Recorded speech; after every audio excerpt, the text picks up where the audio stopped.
Creo yo que eso es una marca fundamental. Y entonces, si tú me preguntas qué transformaciones está teniendo o está produciendo el acontecimiento, para mí esas son puntuales, pero lo que digo, no pasan por transformaciones globales, repito, ya ahorita hablaremos de ellas, pero pasan por transformaciones cotidianas, de las prácticas más sutiles, ¿cierto?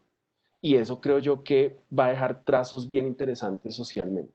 Por eso asumo la pandemia como un acontecimiento. No sé. Bueno, Oscar, ¿y tú qué cambios, digamos, que resaltarías o qué redefiniciones, transformaciones en las formas pues de vida y de cotidianidad, como lo mencionaba Eduardo? Sí, yo coincido. Quizás una de las grandes, bueno, no sé si grandes, pero sí radicales transformaciones es la que tiene que ver con el tiempo.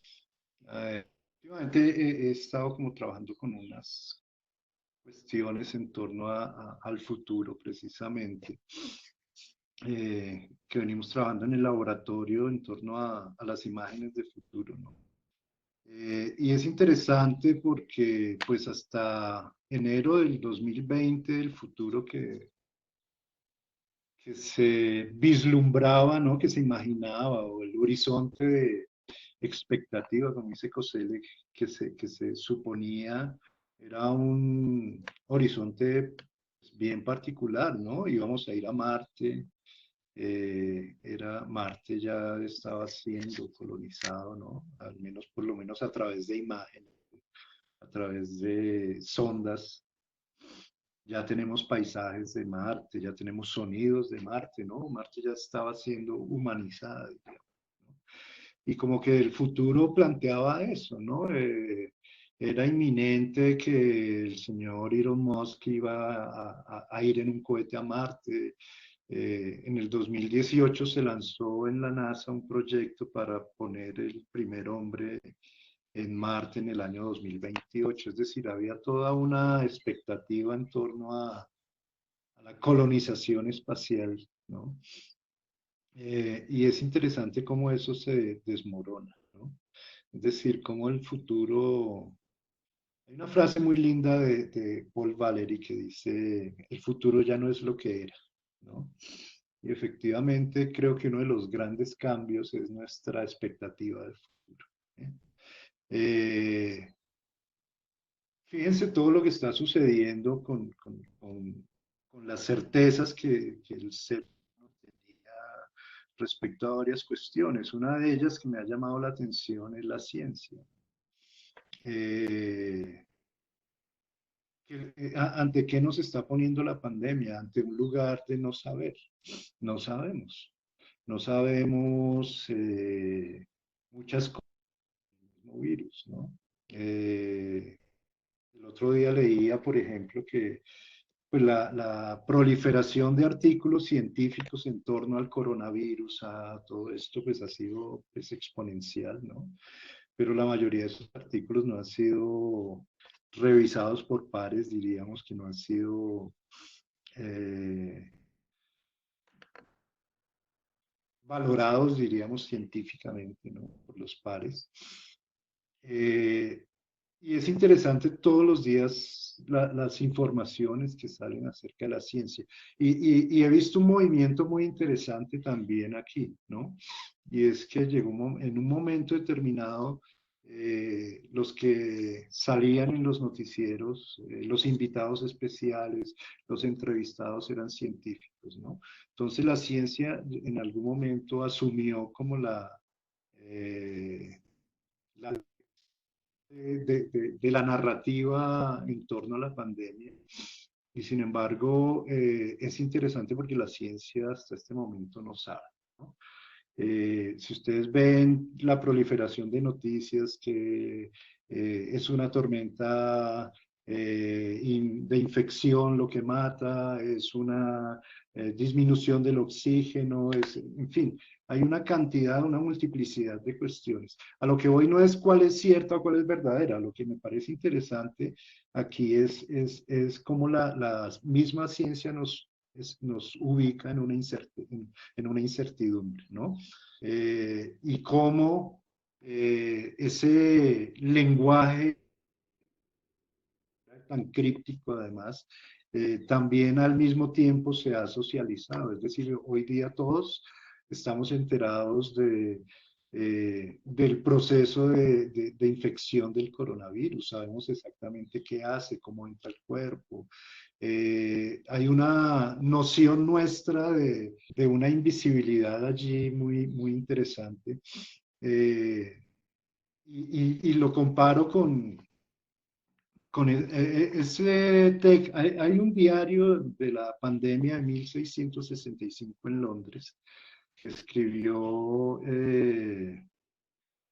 Defoe, el autor de Robinson, ¿no? Y es muy interesante porque él va narrando con mucho detalle cómo la epidemia de la peste se fue expandiendo y como los efectos sociales que va produciendo, ¿no? Y cómo hay toda una especulación en torno a qué la origina, ¿no? Desde los médicos, pues, hasta los astrólogos, los brujos, en fin, ¿no? Hay una proliferación de curas, de curas, de líquidos, de que se vende tal, no sé, el Facebook de la época hacía que circulara toda esta información. Encantamientos, ¿no? Se venden encantamientos para que usted no se infecte por la peste, en fin, ¿no? Pero lo interesante era que nadie sabía finalmente qué era lo que estaba sucediendo, es decir, qué mataba a las personas, ¿no? Eh, Hoy sabemos qué es exactamente, sabemos que es un virus, sabemos muchas cosas sobre eso, ¿no? Y sin embargo, la ciencia ha tenido que empezar a reconocer sus límites, ¿no? La ciencia no es un saber absolutamente total, ¿no? Bueno, y ni absoluto, ¿no? Esa es una de las cuestiones que me parece muy interesante que se está transformando. Otra de las cosas que yo veo es la transformación de la escala. Eh, si de algo nos ha hecho conscientes la pandemia es de la globalización. La globalización era un fenómeno que no era experimentado por toda la gente, ¿no? Ciertas personas que trabajan en multinacionales, en fin, ciertas relaciones económicas, gente que viaja mucho y que sabe, en fin, ¿no? Pero pues en las comunidades locales la globalización no era una cosa percibida, no era una cosa vivida, ¿no? Claro, se tenían los objetos chinos y tal, pero nadie, de alguna forma nadie sabía cómo llegaban allí, ¿no? Simplemente aparecían, tal.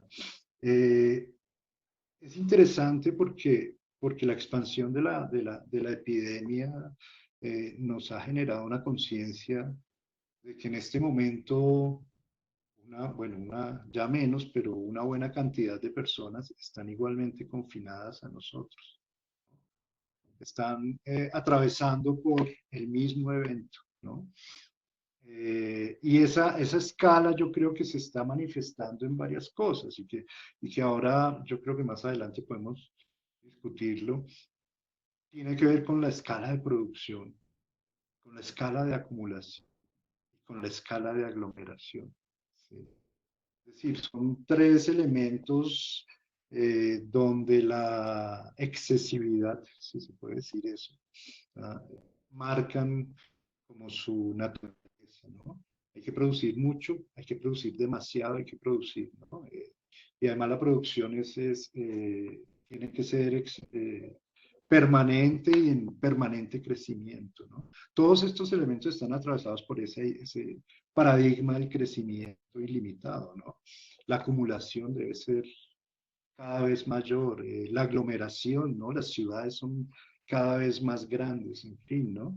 Yo creo que algo que está poniendo en suspenso, diríamos, no es que lo vaya a acabar, es que se vaya, como decía Eduardo hace un momento, no es que todo se va a derrumbar, pero sí empieza a emerger una cuestión muy interesante de sospecha del nivel de esa escala. Y otra cosa que me parece también clave allí tiene que ver con el fin, diríamos, el fin de varios elementos que están allí definiendo la sociedad moderna. La ciudad, por ejemplo, el transporte masivo, por ejemplo, el mismo transporte aéreo. Cualquiera puede hacer el ejercicio de ir a buscar un vuelo de aquí a 6 meses, a 8 meses, y no va a encontrar porque no hay. ¿No? No es porque, no, porque se hayan vendido o algo, es que no hay. No hay previsión siquiera de cuándo los vuelos vuelvan. Y ni siquiera si van a volver, en fin, ¿no? Entonces, esa es una condición bastante interesante que pone en cuestión toda esta cuestión, ¿no? Todo este acontecimiento, diríamos. Creo que uno de los centrales, sin duda, es la fractura de la certeza, de que estábamos muy convencidos de que de alguna forma el mundo ya tenía una dirección, ya se iba para algún lado, y de repente irrumpe un proceso meramente biológico, ¿no? Pensemos en eso, ¿no? Para nosotros la evolución, para el ser humano la evolución era una cosa externa, ¿no? Es una cosa que nosotros habíamos alcanzado ya un punto, el Homo sapiens y tal, y todo esto, ¿no? Pues que la evolución continuaba ya como en las especies menores, como les dicen por ahí. Y es interesante cómo nosotros concebíamos ya no la evolución, sino el desarrollo, ¿no? El desarrollo cultural, el desarrollo económico, el desarrollo político, en fin, ¿no? Y de repente irrumpe este agente, diríamos, biológico tan primitivo, ¿no? Y atraviesa en nuestra eh, existencia y nos devuelve a un punto absolutamente eh, biológico, ¿no? O sea, el ser humano no es más que un vehículo de muchas otras especies, ¿no? Somos vehículo del virus, es decir, el virus nos coloniza, estamos siendo colonizados por el virus. La cuarentena sirve para evitar esa colonización, pero no para eh, hacerle la guerra, diríamos. Sí, Oscar, como mencionas, yo quiero retomar un aspecto que mencionaste y es la conexión con historias pasadas. Quiero plantearle la pregunta a Eduard de, pienso que algo a lo que nos ayuda en mucho la historia es a encontrar quizá un caminito de migas o otros hechos históricos que nos dan luces de que esto ya había pasado con otras magnitudes y nos muestran un poco cuál es la magnitud también de lo que está pasando en estos momentos, desde la diferencia o desde la similitud. Entonces, Eduardo, ¿qué conexiones con historias pasadas, con hechos históricos pasados encontramos? O si quizá hay un camino de migas, de pequeñas cosas que venían ocurriendo, que quizá no vimos como sociedad, que pues nos dan cuenta o nos conectan un poco con lo que estamos viviendo hoy en día. Pues, conexiones muchas, ¿sí? Ahora, son conexiones que creamos nosotros, como historiadores, como científicos sociales, que las vamos construyendo. Porque, pues personalmente no creo mucho en esa lógica de la historia nos enseñará pues todo lo que tendremos que hacer, porque entonces si partimos de esa lógica, pues empezamos a construir modelos de lo que debería ser y modelos de futuro, y creo que no es así, porque una de las cosas que están demostradas finalmente con este tipo de acontecimientos es que aunque ya pasaron, por ejemplo, con la gripe española del 18, y algunos artículos que he visto por ahí, se dice que aunque llevamos más de un siglo después de esa gripa, hemos actuado casi igual. Es decir, no se ha dado un cambio drástico en las formas de actuación frente a eso. Y además, frente a eso, yo pienso que una de las particularidades del acontecimiento es que es único, ¿no? Único e irrepetible, ¿sí? Y eso es lo que hace y potencia el acontecimiento y la importancia que tenga ese acontecimiento, porque es un punto particular en el que convergen una serie de discursos y prácticas que no se va a poder presentar en otro momento. Entonces, en ese sentido, yo lo que, más que pretender decir qué conexiones se pueden encontrar con el pasado, sería interesante ver qué hace particular este acontecimiento, es decir, qué puede llegar a ser particular esta pandemia con la del 18, ¿sí? O con la que pasó hace pocos años, poco tiempo con la gripe avial y demás. Y frente a eso son dos cosas que yo creo que son puntuales, bueno, tres en el fondo. Sí, y la primera que es evidente finalmente y que podría parecer tonta, pero que creo que tenemos que prestarle mucha atención, es que este acontecimiento es particular en tanto nosotros somos protagonistas de él. ¿Sí? Nosotros estamos ahí metidos. Eso parece tonto, pero generalmente los historiadores nos encontramos con acontecimientos y hablamos con los muertos e intentamos hacerlos hablar y están allá, pero pocas veces estamos ahí. Y cuando nos enfrentamos con acontecimientos muy cerca, entonces es historia del tiempo presente, y hay toda una discusión larguísima, que si eso es periodismo, que si eso es papel del historiador trabajar eso, que si no, eso no es sociología. Pero creo yo que algo particular de este acontecimiento es que estamos ahí y nosotros somos actores directos y lo sufrimos.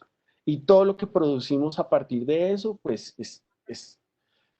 lo va a hacer mucho más rico aún en este sentido. ¿Sí? El segundo factor, y es un poco lo que hablaba ahora Oscar, y es el de la información. Ahí en ese punto yo decía, sabemos mucho, pero no sabemos nada. ¿Sí? Es como que hay un montón de información que nos dice siempre qué está pasando, cómo está pasando, sabemos cómo afecta el virus, pero en el fondo no sabemos nada. Sí, en el fondo como que el virus va pasando. Y entonces cuando uno se enfrenta a eso, yo pensaba, ustedes se imaginan, y Oscar, todos, se imaginan a los historiadores dentro de 50 o 100 años historiando esta pandemia. O sea, va a ser absurda la cantidad de información que van a tener. Nos van a estar escuchando a nosotros diciendo estas cosas, pero yo creo que algo que ha hecho particular este acontecimiento es la cantidad de información, claro, pues por las lógicas de tecnología y demás, pero, y lo que decía Oscar también ahora, y es como que todo el mundo está escribiendo y todo el mundo de forma acelerada está intentando repensarlo, porque el acontecimiento en sí mismo pues toca descifrarlo, y eso lo hace muy particular.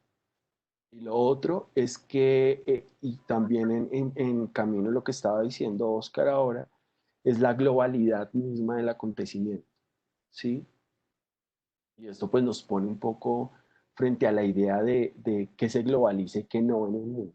Y creo que este acontecimiento ha dejado y ha desenmascarado muchas cosas eh, a las cuales o para las cuales no estábamos preparados de ninguna manera. ¿Sí? Entonces creo yo que, repito, más que buscar conexiones, porque sí, es nuestra labor y tenemos que hacerlas y ver cómo aprendemos y cómo aprendemos de la otra, es intentar buscar en un ejercicio comparativo qué es lo que hace a este acontecimiento diferente a otro acontecimiento, que lo hace único e irrepetible. Creo yo que es el punto, no se lo voy a dejar hasta ahí porque cuestiones de tiempo, creo yo. Sí. Gracias, Eduardo. Bueno, le recuerdo a todos nuestros participantes que el chat ya está habilitado para que nos empiecen a hacer todas las preguntas que tengan o comentarios pues, que quieran hacer a los panelistas. Bueno, Oscar, yo quisiera seguir con esta quizá pues última intervención intervención de cierre con esta idea de lo que viene siendo la historia, o sea, el estar haciendo historia de ahora, de lo que estamos viviendo en el presente, qué implicaciones tiene, qué cambios en la forma de hacer historia tiene, porque también digamos que lo que estamos viviendo nos muestra conectado con las tecnologías, con tantas herramientas, nos muestran que hay diversas formas de hacer historia y yo creo que tú en tu experiencia también tienes muchos ejemplos o vivencias al respecto. Bueno, sí, yo Yo creo que, bueno, igual, todo historiador hace historia del presente, finalmente. Toda pregunta que se hace el historiador está planteada en el presente, es decir, si va al pasado a buscarla o en fin, ¿no? Yo creo que sí, toda historia es hecha para el presente. Es decir, y a mí me interesa particularmente una cuestión que me llama la atención aquí, eh, y es cómo, volviendo un poco, pues para retomar, volviendo un poco a la cuestión del acontecimiento, eh, cómo de alguna forma nosotros estamos envueltos en un acontecimiento que ya se inició, es decir, esta epidemia, esta pandemia, es un acontecimiento en sí, claro, está alterando, está cambiando cosas muy rápidamente, diríamos, y quizás lo que nos hace percibir ese acontecimiento es la velocidad con que sucede. Pero esto yo lo marcaría en un acontecimiento mayor, ¿no? Como decía Edward, un acontecimiento monstruo, un hiperacontecimiento, que es el cambio climático. El cambio climático es muy interesante porque es un acontecimiento que ya sucedió, es decir, en este momento estamos evidenciando los efectos de la producción de CO2, de carbono, en fin, de todo lo que arrojamos a la atmósfera de hace 25 años. Eh, ya sucedió, pero lo que estamos produciendo hoy en día va a tener efectos en 10, es decir, hay toda una cuestión en torno a aceleración de esos procesos, ¿no? Pero a lo que voy yo es que el cambio climático es un hiperacontecimiento en términos de lo que una antropóloga muy interesante que se llama Deborah Danowski llama hiperobjetos, ¿no? El ser humano empezó a crear, a producir hiperobjetos. ¿Qué es un hiperobjeto? Es algo es humano. Pensemos en Chernobyl, ¿no? Chernobyl es un hiperobjeto. Eh, Chernobyl va cuando no sé, en 200.000 años, ¿no? Fukushima, por ejemplo, es un hiperobjeto. Estar allí por los próximos 500.000 años irradiando, pues, botando radiación, ¿no? Entonces el ser humano ya fue capaz de construir unos objetos que superan cualquier escala humana. En 500.000 años no sabemos en 50, bueno, ¿no? El caso es que estos hiperobjetos son imperceptibles, se vuelven, dimensión son imperceptibles.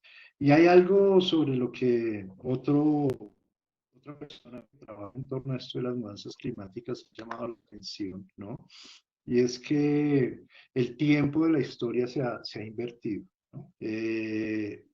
Fernán Brodel fue aquel historiador que creó pues, las escalas de la historia, ¿no? El hecho diario menudo está en una corta duración, la coyuntura, diríamos, se ubica en una duración media y las transformaciones geográficas, la mentalidad, toda esta cuestión se ubica pues en una larga duración, ¿no? Lo que Viveros de plantea es que el cambio climático ha invertido todo y es el planeta el que está transformándose más rápidamente, o sea, las condiciones geológicas, geográficas, las condiciones meteorológicas, en fin, ¿no? Mucho más rápidamente y la sociedad se está moviendo en una larga duración, ¿no? Nosotros nos estamos demorando demasiado en transformar nuestras formas de vida, pues bastante peligrosas, diríamos, ¿no? Entonces, lo que me parece interesante aquí es precisamente cómo, de alguna forma, el hacer la historia del cambio climático, ¿no? O sea, el mirar en el siglo XVIII, en el siglo XVII, la explosión de la revolución industrial y todo lo que empezó a generar, mirar ese pasado es estar pensando, es estar haciendo una historia del futuro, ¿no? mirar lo que se produjo en CO2 en 1990, es estando en los años 20 del siglo XXI, ¿no? Pienso yo que ya diríamos aquel historiador que está en el presente y que ve el pasado allí como una cuestión, pues fíjense la imagen que se usa, ¿no? El historiador viaja al pasado, ¿no? Como si fuera en una máquina o algo así. Yo creo que eso se transforma radicalmente con todo esto, ¿no? En cierta medida estamos haciendo la historia. Así es, bueno, Eduardo, no sé si en estos 3 minuticos que nos quedan quieras complementar algo de esta idea. Ah, bueno, pues yo, no sé, una reflexión así como final frente a que, pues no qué va a pasar, pero que nos permite reflexionar todo lo que está pasando, ¿cierto? Y es que finalmente el acontecimiento como acontecimiento va a pasar, ¿sí? Es decir, en algún punto, bien o mal, en un año, 2 años, va a pasar esto. Pero va a dejar unas marcas. Y el problema es cuáles son las marcas. Esa será la gran pregunta. ¿Qué marcas va a dejar este acontecimiento? Y en el fondo, pues, no sé, yo creo que intentar determinar qué marcas va a dejar eso es casi imposible. Pero sí quiero hacer una reflexión partiendo un poco del optimismo de la voluntad, como diría Gramsci. ¿Sí? Y pues de algún modo quisiera imaginar que las marcas que dejará este acontecimiento se centrarán en lo más íntimo de las prácticas, creo yo. ¿Sí? Nuestros relacionamientos con los otros, con nosotros mismos, y desde ahí podríamos iniciar una transformación consciente de otras prácticas mucho más políticas, ¿sí? Nuestras formas de participación, nuestros caminos de elección. Imaginar, puede que no podamos imaginar la caída estruendosa del capitalismo, porque eso creo que poco o nada nos sirve hacerlo ahora, pero sí imagino, y esto puede parecer algo ingenuo, que se puede dar una transformación silenciosa en los espacios locales de sociabilidad, en donde retornemos a la solidaridad y entonces uno encuentra sectores periféricos de Bogotá donde se reúnen las personas a hacer ollas comunitarias porque literalmente no hay que comer. Y ese tipo de cosas yo creo que sí, de una u otra forma este acontecimiento va a ir cambiando, ¿no? Y por otro lado, lo fugaz del acontecimiento y sus latencias, pues nos permitirán repensar modos en que nos acercamos al pasado. Un poco lo que decía ahora Oscar. De algún modo somos conscientes de la forma en la que los cambios dramáticos pueden entrar a la historia, o sea, estamos siendo conscientes de un cambio dramático, entonces desde esa perspectiva podremos imaginar cómo la gente del pasado también vivió ese cambio dramático. Sí, podremos decir, oiga, tenaz un proceso revolucionario, tenaz la gripa del 18 y desde ahí pensar cómo fue ese cambio, ¿no? Y finalmente, y con esto quiero terminar, pensar este acontecimiento como un acontecimiento múltiple, ¿sí? Y presentarlo así, pues se asume que el acontecimiento es simultáneo y coherente, se podría decir. Eh, y en esta multiplicidad el acontecimiento nos va a empujar a estructurar nuevas herramientas que nos permitan comprender, ¿sí? Eh, y habrá que repensarnos de una u otra forma cómo encajamos todo eso en enseñar y aprender historia. Y en el marco de lo que son las ciencias sociales. Nos va a obligar a repensar las maneras como formulamos los problemas al interior de nuestras disciplinas, porque creo yo que al cambiar las prácticas cotidianas en medio de todo esto, nos va a hacer repensarnos y repensarnos a nosotros mismos y el lugar que van a tener las ciencias sociales para todo esto, ¿no? Creo yo que con eso termino un poco la reflexión y nada, y pues gracias. Bueno, entonces ya iniciamos el espacio para preguntas de nuestro público, así que los invitamos pues a escribir en el chat de quienes quieran participar o preguntar. Si algunas preguntas no las alcanzamos a leer, pues lo sentimos, vamos a tratar, digamos que de abarcar la mayoría o englobar algunas de estas. Entonces, bueno, voy a iniciar leyendo la pregunta que nos hace Rafael Tole. Él nos dice, en la historia se ha visto que algunos acontecimientos son aprovechados como elementos de control gracias al miedo que producen los efectos de tales acontecimientos. El COVID-19 como acontecimiento, ¿qué dinámicas de control por miedo hay a razón del virus? No sé quién quiera responder. No sé si Oscar, ¿cómo dirás? Sí, pues, No, sí, pues no sé qué dinámicas específicas se desarrollen, ¿no? O sea, para mí lo claro es que efectivamente, no solo con las pandemias, sino con todo acontecimiento, eh, el miedo es movilizador de otras cuestiones, ¿no? Desde los años 80, con el ascenso del neoliberalismo, se introdujo la idea de crisis, ¿no? Eh, las crisis eran excepcionales, ¿no? Las crisis se sucedían, qué sé yo, la epidemia de 1665 fue una crisis y de ahí pasó mucho tiempo para que sucediera otra, ¿no? El liberalismo instaló la palabra de crisis como una existencia política permanente, ¿no? Y pues las crisis permitieron todo, ¿no? Las crisis permitieron la introducción, se generaban las crisis para introducir los remedios, ¿no? El sistema de salud público es un desorden, se está, en fin, ¿no? Pues se introduce la privatización. La banca estatal no funciona porque está burocratizada, tal. Se genera la crisis y se produce la privatización de la banca, en fin, ¿no? Eh, de por sí la palabra crisis ya es un estado permanente, ¿no? Ya no es una excepcionalidad. Recuerdo mucho, Margaret Thatcher tenía una frase que da miedo, literal, ¿sí? Ella decía, la economía es el método, el objetivo son las almas, ¿no?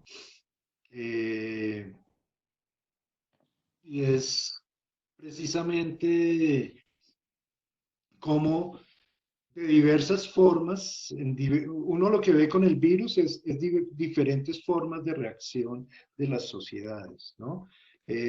Fíjense que China aplicó pues bueno, China ha sido, tiene una historia, el autoritarismo está en su historia, ¿no? Es decir, desde el año 5000 antes de Cristo ya, ¿no? Los imperios chinos se han manejado en esas dimensiones y pues la respuesta inmediata de China fue absolutamente, bueno, diríamos un despotismo digital, ¿no?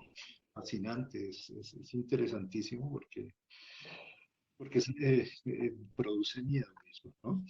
Pero sociedades como la italiana, por ejemplo, reaccionan de una manera totalmente distinta ante la cuarentena, ¿no? Como que es algo que no se cree, en fin, y es interesante cómo en Italia todo esto del coronavirus reactiva toda una memoria de las distintas pestes en la historia italiana.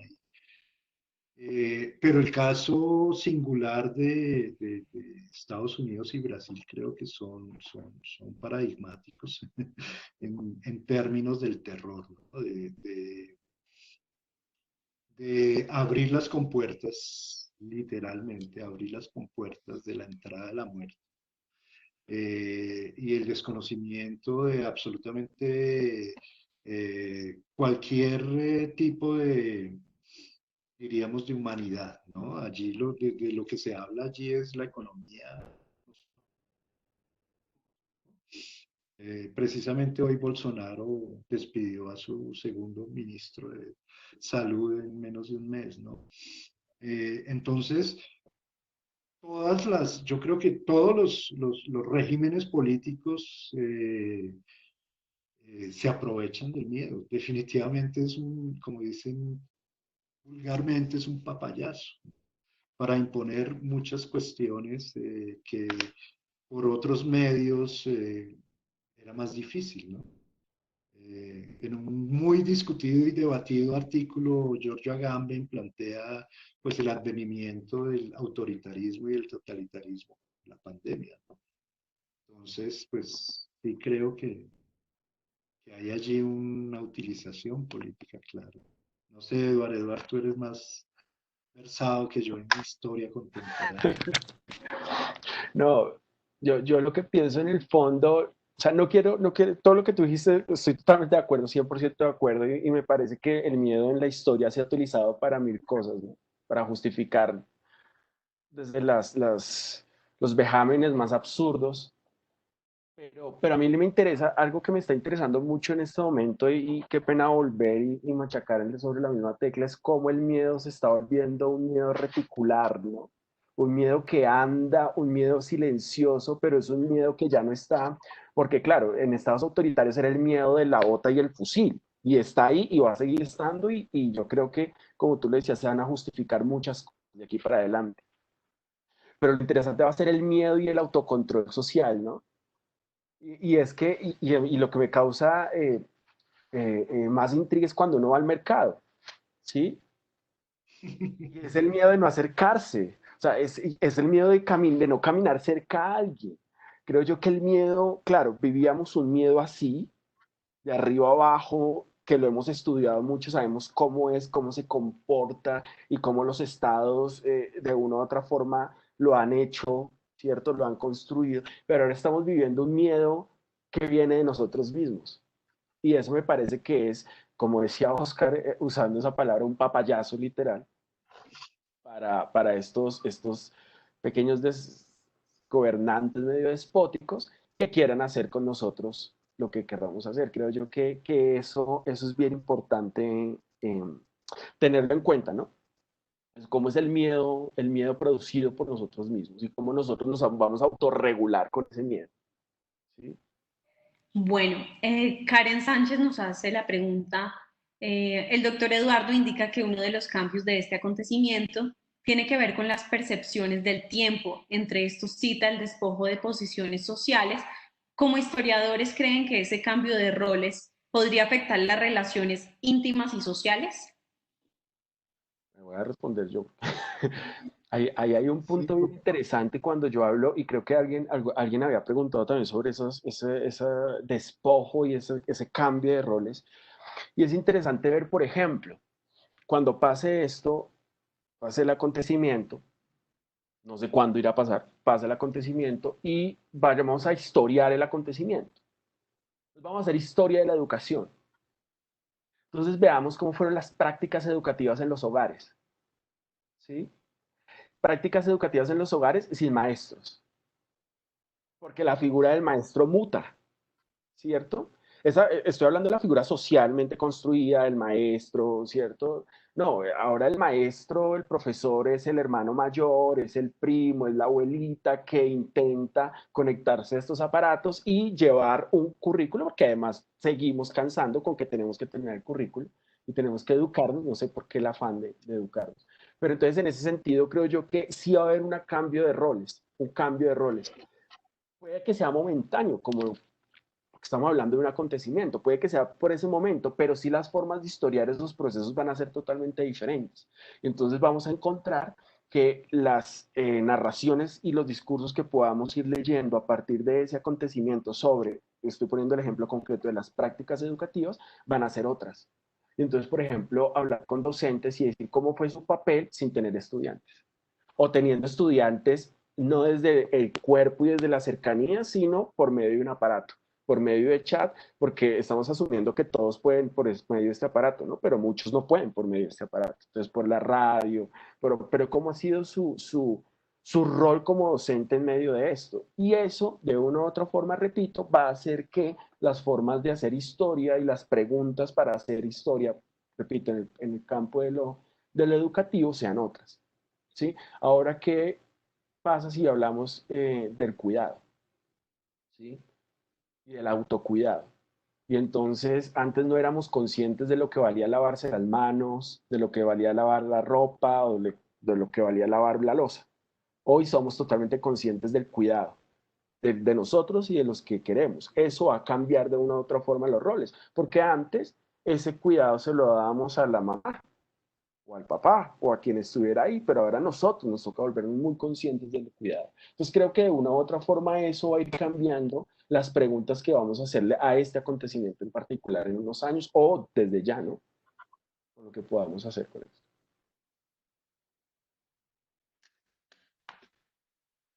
¿Quisieras agregar algo de esa respuesta? Bueno, no, yo pienso en otro tipo de cosas también, ¿no? En nuestra sociabilidad, ¿no? En las transformaciones de nuestras formas de sociabilidad que van a ser radicales, diría. Por lo menos año y medio en cuanto salga la vacuna y todo ese tipo de cosas, ¿no? Si es que sale, ¿no? Además, pues hay como toda una expectativa en torno a cuándo será el retorno a la normalidad, ¿no? Normalidad que yo, pues no sé, pongo en duda porque eh, son muchas, es decir, ya no va a ser solo el virus, ¿no?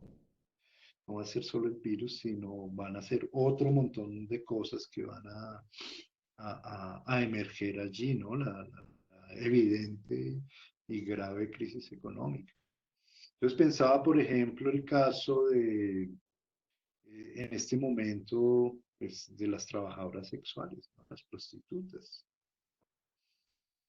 O todas aquellas actividades que implican una aproximación. No sé, los bares, las discotecas, son espacios que van a tener un lapso de desaparecimiento, es decir, nadie, no sé, supongo yo que aparecerá un baile a distancia y tal, y se pondrá de moda. Y las 10 personas que puedan estar en una discoteca lo bailarán, no sé, es decir, hay una serie de transformaciones allí muy radicales en términos de nuestra sociabilidad. De pronto hay sociedades a las que no les cuesta mucho, ¿no? Que no les va a afectar grandemente, quizás esas sociedades noreuropeas que son frías, distantes, ¿no? Pero fíjense, pues el caso de Italia, España, precisamente el contagio a qué se debió, ¿no? Y sin duda, pues América Latina, o sea, Brasil, Colombia, en fin, ¿no? Eso va a ser un cambio cultural supremamente fuerte, ¿no? Para un, qué sé yo, para un sueco es algo obvio abstenerse de cualquier expresión corporal hacia los demás, ¿no? Para, para un latinoamericano, pues es mucho más difícil, no dar un abrazo, no apretar una mano, no dar un beso. Entonces, yo creo que eso no sabemos cómo nos va a cambiar, pero pues eso está ahí, ¿no? Sí, y sobre lo que mencionas, Oscar, nos hacen una pregunta del tema económico. Jamie Leguizamón nos dice, históricamente las pandemias han coincidido con cambios profundos en el sistema económico imperante, como fue el caso de la peste negra, y cómo contribuyó al fin del feudalismo. ¿Podría considerarse que el caso del COVID-19 pueda tener los mismos efectos sobre el capitalismo financiero imperante? Mm. Eh, Bueno, bueno, mira, la pregunta sí es importante, es interesante no vamos a intentar hacer acá de gurús porque creo yo que ya hay, de eso hay muchos, ¿sí? Que de lo que puede o no puede pasar. Eh, de entrada, históricamente, el capitalismo ha sobrevivido a muchas cosas. Entonces creo yo que tiene el capitalismo como sistema, tiene una capacidad de adaptación absurda a los nuevos retos que le imponen ciertas cosas. Ahora, ¿qué va a darse un cambio? Evidentemente va a cambiar algo. Pero yo creo que el cambio, no quiero hablar tanto del sistema como tal, creo sí que el modelo neoliberal del sistema capitalista, el modelo neoliberal sí está demostrando todas sus debilidades, ¿sí? Pero creo yo que también, repito, partiendo un poco desde el optimismo de la voluntad, creo yo que lo que se va a demostrar es la necesidad de los estados. ¿Sí? Es decir, ese discurso neoliberal de el Estado toca reducirlo a su máxima, a su mínima, perdón, expresión, y vamos a entregarle todo al mercado lo que nos está dando, de lo que está dando cuenta esta pandemia, este acontecimiento, es que eso es un fracaso. ¿Sí? Y lo poco o nada que se está haciendo en términos sociales los está haciendo el Estado. Es decir, lo que yo sí creo, contando con la élite política colombiana, que es diferente a la otra, después hablaremos de eso, pero lo que yo sí creo es que el mundo tiene que repensarse en lugar del Estado-nación, ¿sí? No sé si es volver al estado de bienestar, no sé si esa sea la salida, no sé si eso vaya a ocurrir, pero creo yo repito, las instituciones del Estado se van a fortalecer, por lo menos en los estados europeos. Eso ya se empezó a ver cuando se empieza a decir en España que se va a dar un mínimo vital, o sea, es decir, los debates se van a proponer muy interesantes. Entonces, lo que creo yo es que si bien el sistema capitalista no se va a romper, sí se va a pasar a una nueva etapa de las relaciones entre mercado y Estado. Eso creo que sí va a ser muy importante. Y si no pasa de arriba a abajo, sí va a pasar de abajo a arriba, es decir, va a pasar desde lo que nosotros pensamos que es el Estado. ¿Sí? Creo yo en nuestra cotidianidad, en lo que se puede hablar con las personas eh, y en las formas en que vamos a votar más adelante, vamos a votar pensando siempre que el Estado tiene que aparecer para estos acontecimientos o esas coyunturas, que como decía Oscar en algún momento, esta no es ni la primera, evidentemente, y no va a ser la última. Ustedes saben que con el sistema capitalista y todo el desarrollo que se viene haciendo y lo que decía Oscar con el problema de la crisis climática, las pandemias se van a hacer más recurrentes, ¿sí? Esto es decir, es una ola que se va a seguir creando y tenemos que aprender a convivir con ella. En ese sentido, si no tenemos al Estado, ¿qué tenemos? O sea, no podemos reinventarnos otro Estado. Sí, entonces, en ese sentido, repito, creo que lo que sí va a pasar es que los Estados se van a repensar. Y la palabra de moda, reinventar, creo yo. Eso va a pasar, eso va a pasar. Y repito, si no pasa de arriba abajo, va a pasar de abajo arriba. Nosotros tenemos mucho que decir frente a eso. No sé, Oscar. Sí, no, yo estoy totalmente de acuerdo. Yo creo que totalmente de acuerdo en todo. Es decir, no creo que el capitalismo pues cayó, va a desaparecer, ¿no? Pero yo sí creo que por lo menos en su versión neoliberal, pues diríamos que todo esto lo que ha significado es una corrida de velo de todos esos eufemismos con los que el neoliberalismo funcionaba, ¿no? La iniciativa privada, el emprendedurismo, usted ser un emprendedor de sí mismo, toda esta cuestión, ¿no? Entonces yo sí creo, fíjense pues exactamente lo que dice Edward, pues lo que está sucediendo es qué es lo que está sosteniendo o evitando que esta crisis sea más grave, el peso del Estado, ¿no? Las distintas ayudas, el Estado es el que está sosteniendo, hasta los más radicales neoliberales están pidiendo ayudas del Estado, wow. Sí. En fin, ¿no? Pero yo creo que hay otra cosa importantísima que definitivamente va a cambiar y es la salud. Es decir, el sistema de salud va a ser uno de los primeros grandes elementos que se va a transformar. ¿Por qué? Porque yo veo que con el COVID hemos sido todos iguales ante la muerte. Es decir, el COVID no ha diferenciado a nadie, se ha llevado a todo el que ha podido, ¿no? Pero yo creo que eso plantea otra cuestión y es que todos deberemos ser iguales ante la vida, es decir, todos deberemos tener el mismo derecho a la atención médica, por ejemplo, ¿no? Fíjense que es muy interesante lo que sucedió en Italia, en España, eh, eventualmente puede venir a suceder aquí en corto tiempo, ¿no? Y es que una de las grandes cuestiones que se visibilizó con toda la cuestión de la pandemia allí en estos lugares fue la crisis de la salud, es decir, el sistema de salud italiano pues exhibió su corta dimensión, es decir, había sido privatizado desde los años 90. El caso de los españoles, pues también fue supremamente evidente, ¿no? Y fíjense que una de las cosas que circula en Internet, los memes, tal, las fotos, pues es el personal sanitario sin equipos. Y uno ya no diferencia si es el personal sanitario del Amazonas, de Bogotá, de Milán, de Madrid, porque todos están en la misma situación. Es decir, la salud ha sido escamoteada, diríamos, ¿no? Permanentemente ha sido el lugar desde donde se han recortado más recursos. Entonces yo creo que una de las cosas evidentes que está surgiendo es que la salud es un bien colectivo, ¿no? Y que va a haber una reafirmación de alguna forma de eso. Y lo otro que yo veo también interesante, que no ahorita, pero evidentemente muy pronto se va a poner en evidencia, el tema de la seguridad alimentaria, ¿no? Fíjense que el proyecto económico nacional nuestro sobre los hidrocarburos, la producción de combustibles fósiles, la exportación, la agroexportación, bueno, ni siquiera nosotros no, la agroimportación más bien, ¿no? La sustitución, la sustitución de exportaciones, más bien, se trataría de eso.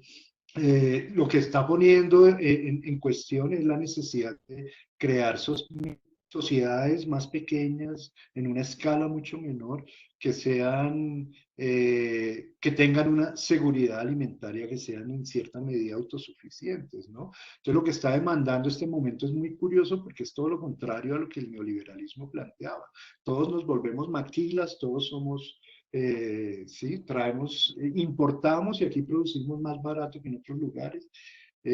Una vuelta al campo que en la condición de nuestro país, en Colombia en particular, con todo lo que viene sucediendo, pues yo creo que va a ser muy complicado, ¿no? Porque pues diríamos que los pequeños campesinos van, los desplazados, toda esta gente va a empezar a tener una demanda aún mayor de la necesidad de la tierra y pues va a ser necesario repensar el uso de las tierras, ¿no? Entonces yo creo que esa cuestión de la seguridad alimentaria va a ser bien compleja, pero pues se va a poner ahí de presente.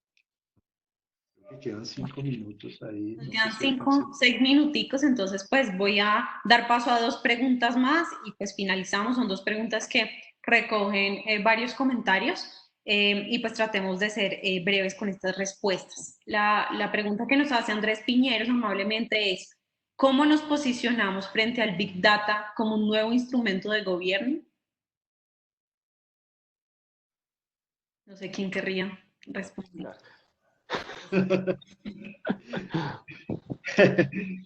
No sé, no sé si nos posicionamos, es decir, de alguna forma el Big Data ya está entre nosotros.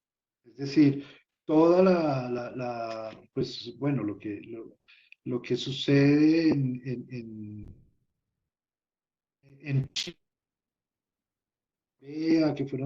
que son sociedades hiperconectadas, diríamos, deliberadamente, no es porque sean muy avanzadas tecnológicamente, es un proyecto político de establecer un control a través de estas redes, ¿no? Es una cuestión que ya está instalada. Fíjense lo que sucedió con la elección de Trump, con la elección del mismísimo Jair Bolsonaro, ¿no? Las fake news, las cadenas de WhatsApp, en fin, ¿no? Entonces, ya está funcionando eso, ¿no? Ya está. Pero es interesante lo que preguntas porque al mismo tiempo estamos con problemas de conectividad. Sí, es decir, nuestras redes no son tan super guau como pensábamos. Se nos cae la conexión. Pero pensemos en los chicos de las escuelas municipales y rurales que no tienen internet, ¿no? Entonces, este Big Data es, claro, es una cuestión interesante. La pregunta sería ¿para quién? ¿No? ¿O en dónde también? ¿No? ¿En dónde el Big Data juega un papel crucial? Diríamos que pues, que básicamente es eso, ¿no? El que está desconectado no hay ningún dato de él, ¿sí? La pregunta es si eso importa, ¿no? El Big Data finalmente es para tomar decisiones masivas, ¿no? No se toman decisiones individuales, personales, ¿no? Realmente es para un control masivo, diría. Entonces, no sé si cómo posicionarnos, no sé. Es difícil, no podemos, no sé, como los ludistas del siglo XVIII que destruyeron los telares, ¿no? Automáticos, pues, ¿no? Los telares, porque quebraban, pues, a los pequeños artesanos, ¿no? No sé, no es una postura antitecnológica, ¿no? Pero sí hackear, el hackeo, ¿no? Bueno, y vamos con bueno, no sé si Eduardo quieres mencionar algo. Ah, otra Vamos. pregunta, para alcanzar otra pregunta, si no, Bueno, vamos ya con la última pregunta que recoge, digamos que es para recoger varias. Ariel Sbarch nos dice, yo creo que hay una dimensión positiva de la cuarentena global. De repente quedó claro que ese frenar o ralentizar el ritmo de la producción industrial global, que era visto como ridículo o imposible, de repente se volvió realidad concreta. ¿Cómo cree Oscar que puede influenciar las políticas globales a futuro? A esa pregunta pues se unen pues varias preguntas. Una es sobre si podemos pasar a una sociedad que dañe, que destruya menos el medio ambiente, si podemos pasar a ser una sociedad vegana, preguntaba una de las personas. Entonces creo que va un poco a, hay cambios positivos en esto que estamos viviendo. ¿Qué viene para adelante? ¿Será que va a cambiar grandemente los rasgos pues, de cómo funcionamos como sociedad? mm, Yo sí creo, yo sí creo es decir, no que va a suceder, pero que ya vimos que es posible detener el mundo, ¿no? Es posible pensar en el decrecimiento, ¿no? Los mismos holandeses ya están hablando de un futuro político de decrecimiento, ¿no? Entonces, pues ya sucedió. Es decir, toda esta detención del mundo está sucediendo y estamos ante ella, ¿no? Entonces no es, yo creo que ilumina un nuevo acontecimiento y es que el mundo se puede parar, punto. pero aquí, ahí quiero decir una cosa, ¿se me escuchan? Sí. Sí. Y es, y es que lo que está demostrando esto es que el mundo puede parar, pero cuando paran los trabajadores. Es decir, nos demuestra una cosa fundamental, y acá siendo un poco al viejo que hace poco cumplió años de natalicio. ¿Sí? Y es que lo que nos dice es que el mundo para cuando paran los trabajadores, y eso lo entendimos muy bien, porque los primeros que tenían que ir a trabajar eran los trabajadores. Entonces creo que los sistemas pasan, o ese cambio va a pasar en el momento en el que tomemos conciencia, digámoslo así, o tomemos conciencia que somos nosotros quienes reproducimos y producimos el mundo, ¿sí? Y a partir de esa toma de conciencia de la reproducción y producción del mundo, podremos llegar a tener relaciones mucho más equilibradas con la naturaleza. Creo yo que pasa por ahí un poco y este acontecimiento sí lo dejó muy claro, muy claro. El mundo está en las manos de los trabajadores. El capital financiero, el capital golondrina, las grandes empresas, se quiebran si no se levanta un señor todas las mañanas temprano a ir a trabajar. Eso creo yo que es una cosa importante eh, para entender el sistema y cómo anda y cómo se mueve el sistema, ¿no? Ya, pues, creo que 31. Bueno, mil gracias a ambos, Eduardo y Oscar, por habernos acompañado. Gracias a todos nuestros participantes por conectarse. Los invitamos a seguir pues muy conectados con el ciclo de conversatorios de posgrados de la Facultad de Ciencias Sociales. El próximo viene a ser de literatura, si no estoy mal. Los invitamos a conectarse, les estaremos enviando la información. Gracias por este espacio, Eduardo y Oscar, que estén muy bien. Hasta luego, muchísimas gracias, nos vemos. A todos, que Bueno, estén muy bien. bueno Oscar, gracias, chao.